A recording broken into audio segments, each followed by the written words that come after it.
Shalom. Saya bersuka cita dan bersyukur karena sudah hampir 2 tahun ini kita melalui masa-masa yang sulit. COVID melanda di seluruh dunia dan sampai hari ini saya dapat berkata bahwa Tuhan Yesus baik. Amin. Dia Allah yang setia. Berapa banyak saudara yang hari ini hadir di tempat ini? Kalau hari ini Anda dan saya ada dalam kondisi yang baik, mungkin kemarin-kemarin mengalami masa yang sulit barangkali, tapi bukankah Dia tetap Allah yang baik? Apa yang kita alami tidak mencerminkan, tidak menceritakan bahwa Tuhan kurang baik. Tapi melalui semua yang kita alami dalam kehidupan kita, justru disitulah kita mengenal dan justru disitulah kita semakin tahu bahwa Tuhan baik setiap waktu. Amin. Bolehkah saudara sekali lagi berikan tepuk tangan buat Allah kita yang luar biasa. Haleluya. Bapak Ibu Saudara, hari ini saya akan menyampaikan firman Tuhan yang saya beri judul Not Me, bukan aku. Bulan ini kita masih berbicara tentang experiencing God more. Bagaimana kita mengalami Tuhan lebih. Tahukah saudara, mengalami Tuhan lebih atau untuk mengalami Tuhan lebih sebenarnya bukanlah usaha manusia sekuat-kuatnya untuk mau mengalami Tuhan.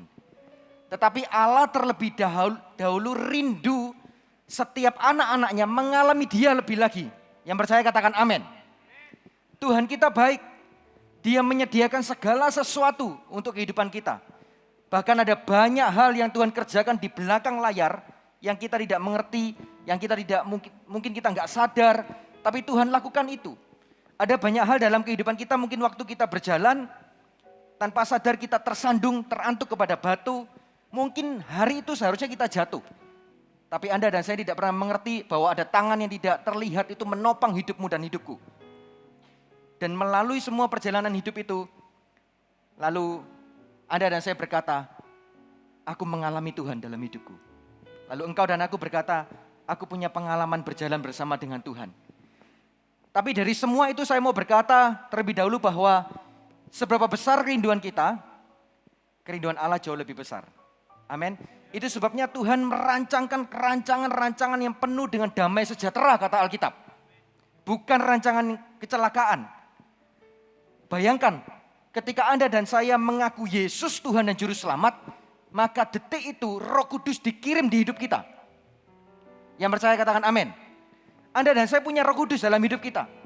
Itu sebabnya kalau kita berjalan dalam kehidupan kita sehari-hari, lalu kita mengalami permasalahan hidup, pergumulan hidup, dan banyak hal yang lain, lalu firman Tuhan Alkitab mencatat berkata demikian, Roh itu yang ada di hidupmu akan berdoa untukmu kepada Bapa. Dengan keluhan-keluhan yang tidak terucapkan, Roh itu berdoa. Maka Roh Kudus yang ada di dalam hidup kita, ketika Yesus naik ke surga, lalu dia berdoa kepada Bapa, meminta supaya dikirim Roh Kudus dalam kehidupan kita. Tujuannya adalah untuk membantu Anda dan saya. Ada banyak hal dalam hidup ini yang kita alami, yang kita lalui. Seringkali kita sudah gak bisa lagi mengucapkannya dengan kata-kata waktu kita berdoa di hadapan Tuhan. Mungkin Anda dan saya hanya bisa menangis.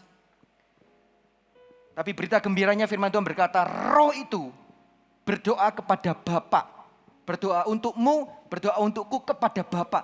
Dengan keluhan-keluhan yang tidak terucapkan dengan bahasa manusia. Tapi Roh itu berdoa. Roma mencatat demikian. Bahkan ketika kita menangis di hadapan Tuhan, gak bisa lagi ngomong, Tuhan, aku mengalami hal yang sulit. Aku mengalami hal yang sudah gak bisa ngomong dengan bahasa manusia. Hanya bisa menangis. Saudara tahu, waktu kita hanya bisa menangis, Mazmur mencatat, air mata kita ditampung dalam kirbat Allah. Betapa luar biasanya Tuhan kita itu. Dia loh yang melakukan. Dia yang penyebab utamanya. Dia yang respon terlebih dahulu. Amin. Nah itu sebabnya seberapapun besarnya kerinduan kita untuk memiliki pengalaman berjalan bersama Allah, kerinduan Allah jauh lebih besar untuk Dia berjalan bersama dengan kita. Mengalami Allah itu artinya adalah sebuah pengalaman rohani. Katakan bersama dengan saya, pengalaman rohani. Sekali lagi, pengalaman rohani. Cerita tentang pengalaman rohani, saya perlu sedikit memberikan kode etik, saudara ya. Nah ini, apa kode etiknya untuk pengalaman rohani? Begini Bapak Ibu Saudara, saya percaya yang namanya pengalaman rohani tidak hanya bisa dialami oleh beberapa orang saja, enggak. Pengalaman rohani akan dialami oleh seluruh manusia. Semua orang yang percaya dan mengaku Yesus adalah Tuhan dan Juru Selamat, maka engkau akan punya pengalaman rohani bersama dengan Dia. Nah tapi kode etiknya ini, saya mau saudara mencatatnya baik-baik. Kode etik pengalaman rohani. Apa itu? Begini, pengalaman rohani tidak boleh menjadi acuan atau standar kebenaran ataupun standar kerohanian. Apa maksudnya? Maksudnya begini, kalau ada seseorang yang merasa dia punya pengalaman rohani berjalan bersama dengan Tuhan, pengalaman berjalan dengan Tuhan itu, pengalaman rohaninya itu tidak boleh dijadikan standar kerohanian. Oh artinya kalau dia mengalami ini, wah rohaninya luar biasa. Oh artinya kalau dia mengalami ini berarti standar kebenarannya sudah tinggi. Enggak boleh saudara. Karena pengalaman rohani, saya mau bicara pagi hari ini, yang namanya pengalaman rohani itu subjektif dari Allah. Dia mau berjalan dengan siapa, dia mau memberikan pengalaman apa terhadap orang itu, terserah Tuhan.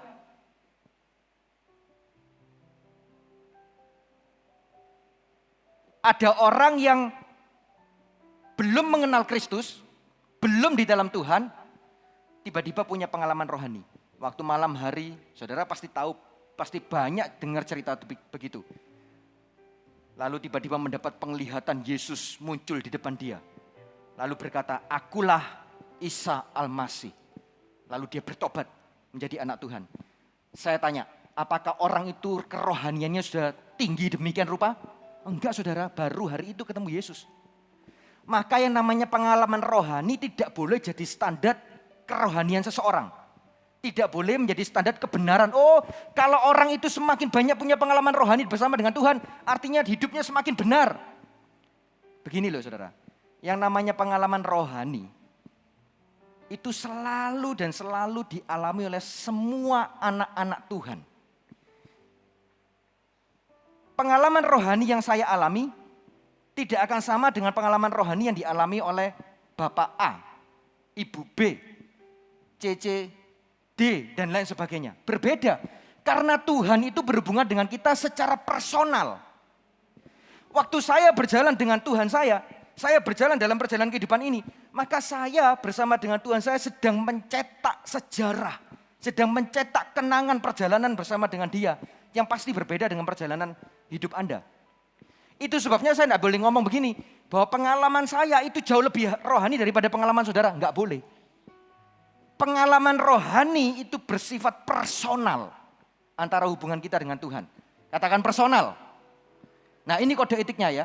Jadi kalau saudara tahu ada orang yang bersaksi atau cerita dia mengalami pengalaman-pengalaman bersama dengan Tuhan, puji Tuhan. Tapi jangan jadikan patokan lalu kemudian kita menjadi begini, minder. Wah berarti aku kurang rohani ya. Berarti aku kalah rohani ya dengan dia. Enggak begitu. Itu sebabnya di awal tadi saya berkata bahwa pengalaman rohani itu dapat dialami oleh semua orang yang mengaku Yesus Tuhan dan Juru Selamat dalam hidupnya. Sejak dia berkata Yesus adalah Tuhanku, sejak dia berkata Yesus adalah Juru Selamatku, maka sejak hari itu perjalanan rohaninya dia dimulai. Tombol start itu dimulai, dia berjalan bersama dengan Allahnya, berjalan bersama dengan Juru Selamatnya. Dan pasti akan selalu punya kenangan-kenangan manis di dalam hidupnya. Entah menurut pandangan manusia itu sesuatu yang pahit, mungkin yang menyakitkan dan lain sebagainya. Tapi firman Tuhan berkata, Dia Allah yang merancang rancangan yang penuh dengan damai sejahtera dan bukan kecelakaan. Maka kenangan-kenangan yang harusnya terjadi penuh dengan damai sejahtera. Yang percaya katakan amin, berikan tepuk tangan yang keras buat Tuhan kita.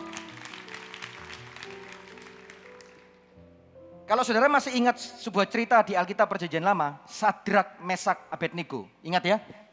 Siapa mereka? Anak-anak Tuhan yang tulen. Taat kepada Tuhan, radikal. Itu sebabnya mereka menolak untuk menyembah patung Nebukadnezar. Karena mereka menolak, mereka berpegang teguh kepada imannya, maka dibuanglah mereka ke dapur api. Ingat cerita itu kan? Lihat ya, coba kalau mereka itu quit gitu, menyerah gitulah, keluar dari jalan, enggak mau aku, takutlah dilempar ke dapur api. Siapa yang enggak takut? Ini urusan dengan kematian loh. Coba kalau mereka quit gitu, enggak mau menghadapi. Mereka enggak akan pernah punya sejarah pengalaman berjalan bersama Allahnya. Saudara tahu di dalam dapur api itu ketika mereka dibuang ke sana, apinya dinaikkan demikian kali lipat panasnya. Ternyata Allahnya berjalan bersama dengan dia. Saudara tahu cerita tentang Paulus dan Silas yang ditangkap di borgol, masuk dalam penjara. Mereka tidak kemudian merasa kecewa dengan Tuhan. Loh, aku ini rasulmu loh Tuhan, aku mengabarkan Injil, aku memberitakan namamu, sekarang aku kok ditangkap. Kok sengsara begini hidupku. Bukan itu pilihan yang Paulus ambil. Tapi Paulus menjalani perjalanan hidupnya bersama dengan Allahnya. Itu sebabnya dia mencetak kenangan-kenangan pengalaman-pengalaman berjalan bersama dengan Tuhan. Apa yang terjadi? Ketika dia ditangkap, diborgol di dalam penjara itu. Malam hari, Alkitab mencatat, dia berdoa dan dia memuji Tuhan. Kemudian apa yang terjadi? Gempa bumi kan? Sendi-sendi penjara dikatakan goyang. Pintu penjara terbuka. Nah coba kita lebih teliti lagi. Saudara tahu, kalau gempa bumi, kemarin katanya gempa bumi ya di Malang. Kalau gempa bumi, lalu sendi-sendi pintu goyang, pintunya terbuka, kan lumrah ya, lumrah. Tapi kalau gempa bumi, pintu terbuka, borgol ikut buka. Coba saudara pikir, pernah kita teliti? Gempa bumi itu kayaknya goyang kan buminya. Borgol ikut lepas. Itu kuasa Allah. Borgol lepas loh saudara. Kan gak mungkin kalau gempa bumi borgolnya getar. Lalu pecah gitu kan gak mungkin saudara. Coba bayangkan kalau hari itu Paulus menyerah. Dia gak mau taat terus berjalan bersama dengan perjalanan bersama dengan Allahnya, juru selamatnya. Dia gak akan mengalami itu. Karena mungkin malam hari itu Paulus tidak bernyanyi dan berdoa di hadapan Tuhan. Tidak mengucap syukur dan percaya sepenuhnya kepada Allahnya. Dia mungkin kecewa. Dia mungkin malah bersungut-sungut. Dia nggak akan mengalami kuasa itu. Kalau Paulus tidak tetap berjalan pada jalan yang dia harus jalani bersama dengan Allahnya, dia tidak akan pernah punya kenangan yang dicatat di dalam Alkitab. Bahwa ketika gempa bumi, sendi penjara goyang, pintu terbuka, borgolnya pun lepas. Bagi saya itu sesuatu yang wow, tidak masuk akal ini.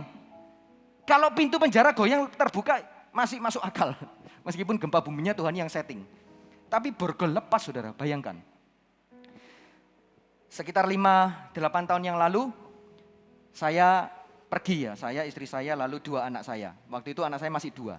Hari ini anak saya 3. Ya, nanti setelah akhir khotbah ini saudara, kalau tahu pengalaman berjalan bersama dengan Tuhan, yang mau rencana punya anak 3 dan 4, jangan ragu-ragu. Ya, lanjutkan program saudara. Supaya pengalaman berjalan dengan Tuhan semakin banyak saudara ya. Saya pergi ke luar negeri gitu, mau liburan tujuannya ya. 4 orang, hanya 4 orang saja. Lalu waktu saya mendarat, masuk ke hotel, masukin barang apa segala macam. Anak saya yang nomor 2 namanya Larry, itu tiba-tiba sakit panas, mendadak itu. Langsung panas tinggi, saya pegang, istri saya ngomong, kok panas ya? Saya pegang, iya panas. Nah saya kalau pergi saya selalu siap bawa obat-obatan penurun panas dan pokoknya obat-obat umum ya. Saya kasih dia minum obat, lalu saya minta dia istirahat gitu. Akhirnya hari itu saya memutuskan nggak keluar sama sekali dari hotel gitu ya, karena anak kedua sakit. Tapi nggak ada efek, sama sekali obat itu nggak ada efek. Ya, kita bingung, waduh gimana. Nah pas kebetulan istri saya lagi buka handphone searching gitu, ternyata di sana hari-hari itu sedang dilanda wabah flu Singapura. Gitu. Nah kita sudah khawatir gitu ya merasa, nah kami khawatir merasa, waduh jangan-jangan nanti kalau kena gimana gitu. Saya keluar dari hotel, saya jalan-jalan cek di sekeliling hotel itu, saya menemukan di ujung sana ada klinik kayak poliklinik gitu ya, umum gitu. Lalu saya bawa anak saya ke sana, diperiksa dengan dokternya, lalu dokternya ngomong gini, ada kemungkinan besar anakmu ini kena flu Singapura. Dan kalau kena berarti artinya prosesnya ini 2 minggu, karena ini virus, nggak bisa langsung gitu. Nah, kalau saudara tahu di luar negeri itu nggak sama dengan Indonesia yang kita bisa dapatkan antibiotik dengan mudah. Ya, jadi akhirnya dokter hanya memberikan obat penurun panas dan penghilang rasa nyeri gitu aja sih. Kemudian saya tebus obatnya, saya beli itu, saya kembali ke hotel. Saya sudah berpikir, waduh, ini kok mau liburan, jadinya kok gini gitu ya. Tapi sepanjang dari awal ketika saya tahu anak saya sakit, saya nggak punya rasa khawatir. Saya tenang aja pokoknya. Cuman anak saya yang nomor 1 sudah bingung mau ngajak keluar, mau ngajak main gitu. Nah adiknya sakit kan nggak bisa saudara ya, jadi harus di kamar terus. Akhirnya saya ngomong sama istri saya begini, kalau Tuhan izinkan kita pergi sampai ke tempat ini, kita mau liburan, nggak mungkin Tuhan gagalkan rencana. Yang penting kita percaya, pasti Tuhan buka jalan. Lalu saya ngomong gini, ayo kita doa bareng-bareng gitu. Jadi saya ajak doa bareng, anak saya lalu segala macam. Nggak terlalu sampai malam, saya minta mereka semua tidur gitu ya. Anak saya yang Larry sudah tidur kan, dia sudah lemes, panasnya tinggi. Kasih minum obat dari dokternya itu juga nggak turun. Malam itu waktu saya sendiri juga berbaring tidur, saya memutuskan saya tidak tidur langsung, tapi saya berdoa. Saya berdoa di tempat tidur itu, lalu di tengah-tengah saya berdoa itu, saya merasa seperti ada hadirat Tuhan. Ya saya tahu hadirat Tuhan itu pasti selalu ada. Mau kita mau merasakan, tidak merasakan, saya percaya ketika kita sebut nama Yesus, dia ada. Dan Roh Kudus ada dalam hidup kita, amin. Tapi hari itu beda, saya rasa seperti ada, kayak kerasa ada atmosfer yang turun gitu saudara, di posisi saya berbaring tidur. Di detik itu ketika saya tahu, saya sadar itu, saya langsung ngomong, saya tangking segala macam sakit penyakit yang ada di tubuh Larry, saya nggak peduli namanya apa, saya tangking keluar dalam nama Yesus sekarang, keluar. Aku lepaskan kesembuhan. Nah lalu itu kan malam ya, saya juga nggak ingat jamnya. Saya sendiri lalu tiba-tiba amin, lalu saya ketiduran saudara ya. Besok pagi ternyata sebelum saya bangun, karena saya tidurnya malam, karena doa saya panjang, saya nggak ingat jam. Saya sudah dengar anak saya sudah, si Larry ini anaknya lebih energik, rame gitu ya. Di kamar itu sudah rame, lari, lompat sana ke sini dan lain sebagainya. Lalu saya bangun, saya tanya istri saya, loh kok sudah rame? Nggak apa-apa ada dia ini? Nggak apa-apa itu, sudah sembuh itu gitu. Nah lalu kemudian hari itu saya coba, saya berkeputusan tetap di hotel dulu aja, jangan sampai ini, nanti coba besok lihat, kalau sudah nggak apa-apa ya coba kita keluar. Hari itu sejak pagi itu, sampai malam harinya, sampai besoknya, sehat walafiat saudara. Kuat tenaganya, masih muain sana sini dan lain sebagainya, lari-lari. Nah lalu saya kan namanya manusia ya, saya masih berpikir, ini sebenarnya sakit apa sih Larry ini? Saya ingat waktu di dokter itu, dokternya ngomong gini, kan ada kemungkinan kena flu Singapura. Sebenarnya salah satu tandanya di telapak tangan atau telapak kaki itu muncul bintik-bintik merah, dia bilang gitu. Tapi hari itu saya periksa nggak ada bintiknya. Nah kemudian beberapa hari kemudian, karena saya sekitar 4-5 hari di sana, terus baru pulang. Waktu pulang di dalam pesawat, Larry itu tidur di pangkuan saya. Jadi pembatas kursinya kan saya lepas, dia tidur gitu. Waktu dia tidur, terus saya juga ketiduran, waktu saya bangun dia agak goyang gitu ya. Nah tiba-tiba Tuhan seperti ingatkan saya, cek telapak kaki gitu. Lalu saya tarik kakinya, saya lihat beneran saudara, telapak kakinya itu muncul tanda bintik-bintik merah. Tapi hari itu Larry juga nggak kembali sakit. Saya langsung ngerti apa yang Tuhan maksud, bahwa sebenarnya Tuhan mau menunjukkan sebenarnya Larry ini beneran sakit. Hanya karena Tuhan gak mau menghilangkan rasa sukacita saya untuk liburan, dia gak munculkan tandanya. Dia munculkan tandanya untuk kasih tahu aja, beneran sakit. Tapi berita gembiranya, dia beneran sembuh di dalam nama Yesus. Pulang ke rumah juga gak sakit lagi, normal kembali. Saudara tahu, perjalanan pengalaman rohani yang saya alami itu spesifik untuk saya. Saudara gak bisa jadikan patokan standar kebenaran. Saudara nggak bisa begini, oh berarti lain kali kalau ada anggota keluarga saya yang sakit, saya harus coba seperti Pak Erik itu. Malam tidur doa. Doa sampai kerasa kayak ada yang hadirat Tuhan yang turun, baru disitulah saya berdoa menengking segala macam sakit penyakit. Nggak bisa saudara. Itu personal untuk saya. Untuk Anda, saya percaya semua orang akan punya pengalaman rohani bersama dengan Tuhan, tapi caranya akan beda-beda, spesifik dan personal untuk Anda.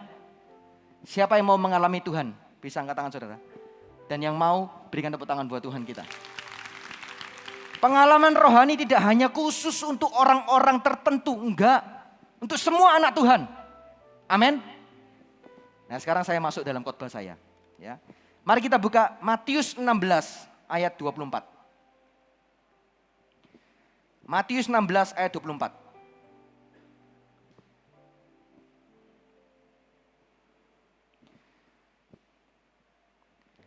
Saya bacakan buat saudara. Lalu Yesus berkata kepada murid-muridnya, setiap orang yang mau mengikut aku, ia harus menyangkal dirinya, memikul salibnya, dan mengikut aku. Sekali lagi. Lalu Yesus berkata kepada murid-muridnya, setiap orang yang mau mengikut aku, ia harus menyangkal dirinya, memikul salibnya, dan mengikut aku. Katakan amin. Bapak Ibu Saudara, pengalaman rohani tidak hanya sebatas hal-hal yang terjadi secara fisikal dalam kehidupan kita. Pengalaman rohani bisa terjadi di dalam hati kita, di dalam roh kita. Ketika Tuhan bentuk kita, ketika Tuhan dewasakan kita, itu juga namanya pengalaman rohani. Pengalaman rohani tidak hanya terjadi oleh karena mujizat kesembuhan, mujizat penciptaan dan lain sebagainya yang kelihatan seperti spektakuler. Tidak hanya sebatas itu. Ada banyak justru pengalaman rohani terjadi di dalam yang tidak terlihat kasat mata. Itu juga pengalaman rohani. Firman Tuhan ini meneguhkan itu. Dia berkata begini, setiap orang yang mau mengikut aku, mengikut Kristus, ia harus menyangkal dirinya, memikul salibnya, dan mengikut aku. Bagian pertama yang saya mau bagikan untuk saudara adalah Anda dan saya harus jadi anak Tuhan yang rela. Katakan rela. Apa maksudnya? Begini, dalam terjemahan The Message, tadi kan terjemahan bahasa Indonesia, ya. The Message berkata begini, anyone who intends to come with me has to let me lead. Setiap orang yang mau datang kepadaku, yang mau mengikut aku, harusnya orang itu mengizinkan aku yang memimpin dia. Itu artinya. You are not in the driver's seat. I am. Kamu tidak duduk dalam kursi pengemudi itu, tapi aku yang duduk, kata Kristus. Artinya apa? Saudara dalam berjalan menjalani kehidupan ini seringkali yang pegang setir, seringkali yang pegang kendali atas kehidupan kita siapa? Ya kita sendiri. Kita setir sendiri jalan kehidupan ini, mau belok kanan, mau belok kiri, mau lurus, mau ngebut, mau pelan, kita pegang sendiri. Tapi firman ini berkata begini, setiap orang, setiap anak Tuhan yang mau mengikut aku, yang mau jadi muridku, harusnya, ini ya bahasa gamblangnya, merelakan posisi itu untuk mengemudi hidupmu. Makanya The Message berkata begini, you're not in the driver's seat, I am. Kalau engkau dan aku tidak mau merelakan itu, tidak mau merelakan kursi sopir itu diduduki oleh Kristus, supaya dia yang memimpin perjalananmu, supaya dia yang mengarahkan mau belok kemana dan lain sebagainya. Kalau engkau nggak pernah merelakan itu, engkau tetap mau pegang kendali terus. Justru malah semakin sulit hidupnya, justru malah semakin mengalami pergumulan hidup yang berat, justru malah semakin mau mengendalikan. Kalau engkau nggak pernah rela hati untuk berkata, Tuhan, aku mengangkat tangan biar engkau turun tangan. Tuhan, aku mengangkat tangan merelakan biar engkau yang pegang kendali ini.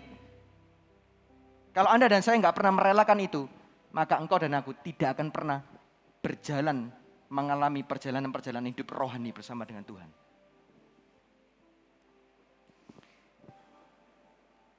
Dalam bahasa Indonesia masa kini, diterjemahkan begini. Melupakan kepentingannya sendiri. Wow, menurut saya, terjemahannya sangat melengkapi. Melupakan kepentingannya sendiri. Mengapa seringkali kita itu takut ketika kita berjalan dalam kehidupan ini? Karena Anda terlalu pegang kuat kendali atas hidupmu. Mengapa seringkali Anda khawatir dalam hidup ini? Karena Anda terlalu pegang kuat kendali atas hidupmu. Mengapa Anda sering marah, penuh dengan amarah ketika berjalan dalam kehidupan ini? Karena Anda terlalu pegang kuat atas kendali hidupmu. Kenapa Anda sering kecewa, dendam, sakit hati, kepahitan, dan banyak yang lain? Kenapa? Karena engkau terlalu kuat pegang kendali hidupmu. Sedangkan setiap orang yang percaya dan mengaku Yesus Kristus dan Tuhan dan Juru Selamatnya harusnya merelakan posisi kursi sopir itu, menyerahkan kepada Tuhan. Sejak hari ini Tuhan, Engkaulah pengendali hidupku. Amin. Jangan terlalu kuat Bapak Ibu Saudara pegang kendali atas hidup kita. Karena ketika engkau berkata aku percaya kepada Tuhan, harusnya kalau namanya percaya, apa maunya dia ikut. Kalau engkau terlalu kuat, waktu Tuhan ngomong A, kok A ya Tuhan? Kayaknya kalau saya pikir kok nggak cocok ini ya. Dengan sistem manajemen yang aku punya, kok nggak cocok ya Tuhan. Dengan perhitungan ekonomi yang aku punya, kok nggak cocok kalau harus A ya Tuhan. Kayaknya harusnya A minus ini Tuhan. Kalau engkau masih pegang kendali, Anda dan saya tidak akan pernah punya pengalaman berjalan dengan Tuhan. Kalau Sadrak, Mesak, Abednego masih pegang kendali atas hidupnya, dia tidak akan pernah punya pengalaman berjalan di dapur api bersama pribadi juru selamatnya.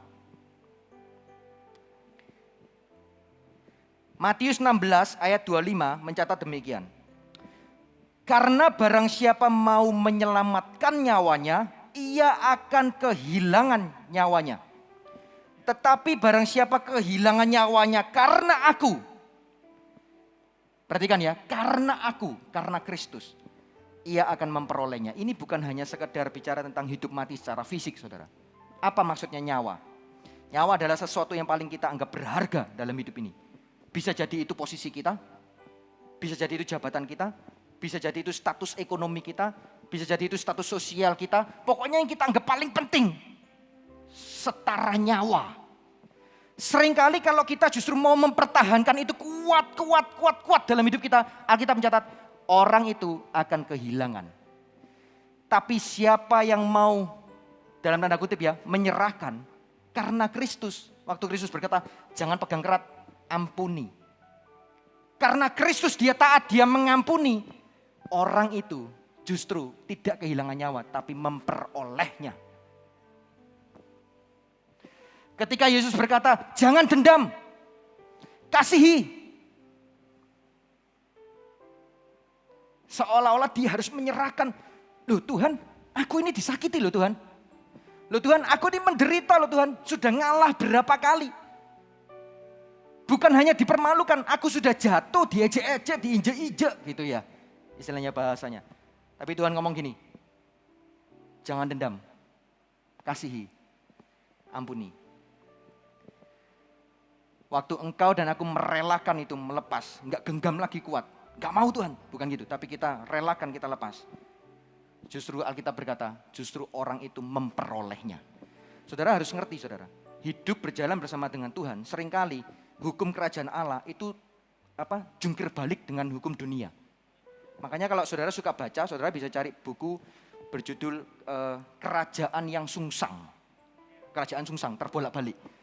Waktu orang ngomong kalau kamu mau kaya, kumpulkan semua, hemat dengan sangat hemat supaya engkau kaya. Alkitab berkata, siapa menebar harta, menebar loh saudara, ngeri bahasanya. Siapa menebar harta bertambah kaya, kebolak-balik. Siapa memberi akan diberi. Siapa yang tidak takut kehilangan nyawanya oleh karena aku, memperolehnya, kebolak-balik. Kepada siapa yang tidak mempunyai, daripadanya apapun yang dia punya akan diambil. Kepada siapa yang mempunyai, akan diberi, akan ditambahkan. Kerajaan Tuhan terbolak-balik saudara. Itu sebabnya kalau kita ikuti dengan akal pikiran kita, engkau dan aku tidak akan pernah bisa berjalan untuk mengalami Tuhan lebih. Kalau kita berjalan bersama dengan Tuhan, iman kita harus di depan. Bukan pikiran kita, bukan daging kita. Amin.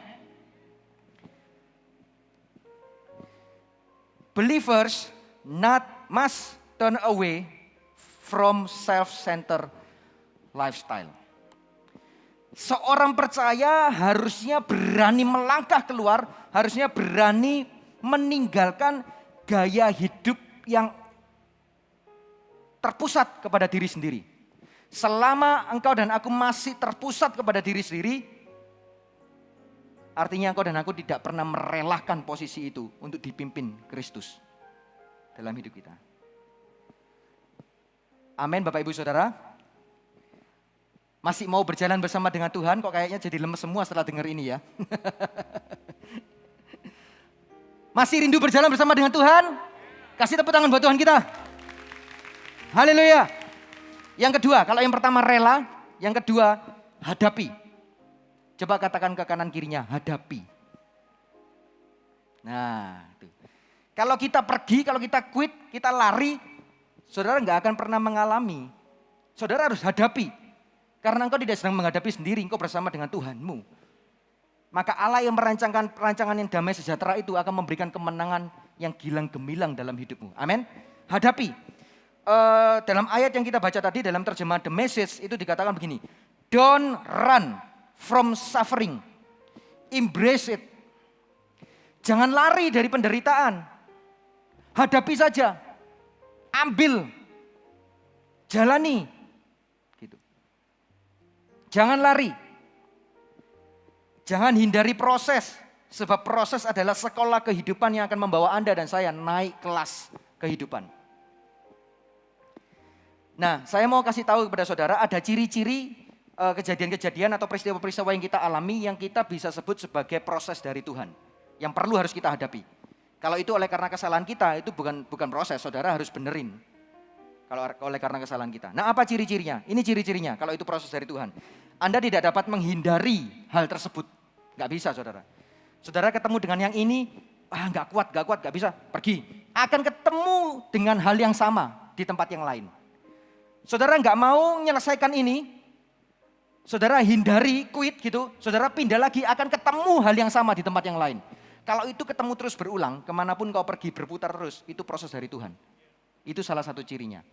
Ciri yang pertama, Anda tidak dapat menghindari hal tersebut. Kedua, memiliki tujuan, jadi proses itu memiliki tujuan supaya semakin bergantung penuh kepada Kristus.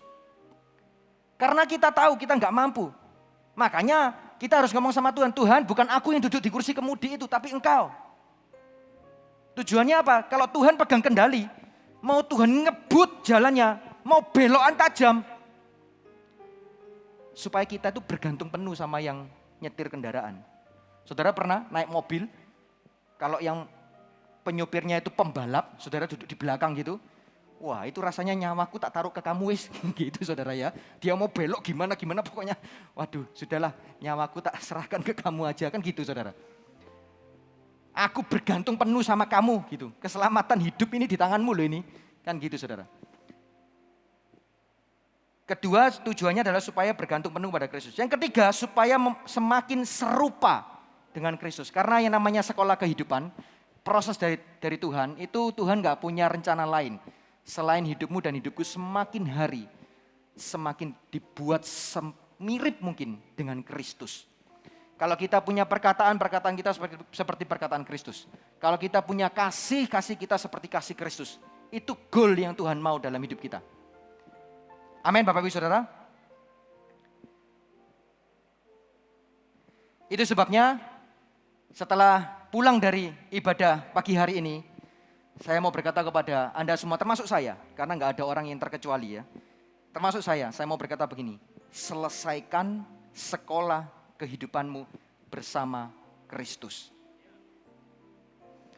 Saya mau tutup dengan sebuah cerita, ada seorang sahabat saya, dia mengalami proses dari Tuhan, mengalami pergantian musim hidup beberapa kali, mengalami hal-hal yang gak enak, yang pahit dan lain sebagainya. Tapi dia memutuskan untuk setia, taat, berjalan bersama dengan Tuhan. Lalu dia tuangkan apa yang dialami dalam perjalanan hidupnya dalam sebuah lagu. Saya baru tahu ternyata dia kok bisa nulis lagu gitu ya. Liriknya begini. Tuhan, inilah hatiku. Ku serahkan dalam rencanamu.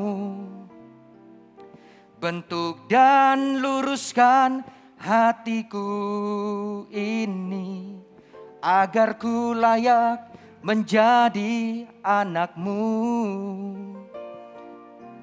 Tuhan, inilah hatiku. Ku persembahkan di atas mezbamu. Nyatakan Tuhan hati dan rencanamu. Aku hambamu, jadilah yang kau mau. Bawa aku menjadi sepertimu, melayani dengan hati yang suci. Perkataanmu yang memerintah hatiku, biar sampai akhir ku tulus dan murni. Saya sangat tersentuh ketika ada lirik begini, perkataanmu yang memerintah di hatiku. Ternyata perkataan Kristus yang pegang kendali. Itu sebabnya setiap musim kehidupan apapun yang akan kita hadapi, yang akan kita jalani, kalau perkataannya memerintah hati kita, engkau dan aku akan punya pengalaman-pengalaman, kenangan-kenangan, berjalan bersama dengan Tuhan kita, Juru Selamat kita, Yesus Kristus namanya.